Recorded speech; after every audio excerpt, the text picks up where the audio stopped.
Prime Minister Scott Morrison has attempted to thaw relations with China on the sidelines of the ASEAN summit. During the flying visit, Mr Morrison also pushed for India to sign on to the world's largest trade pact.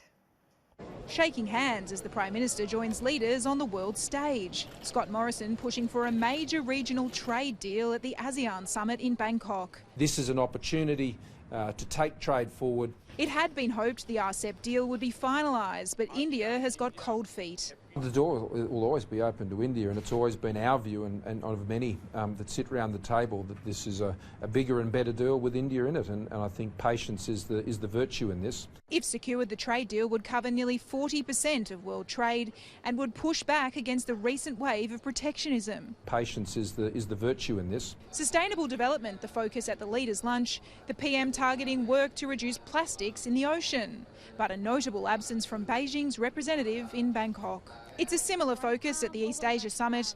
Donald Trump, the notable absence, sending instead his national security advisor. That's entirely a matter for the United States. Scott Morrison did, however, meet with several leaders. Welcome. Thank you very much. On the sidelines of the summit, the PM sat down with the leaders of Singapore and Malaysia.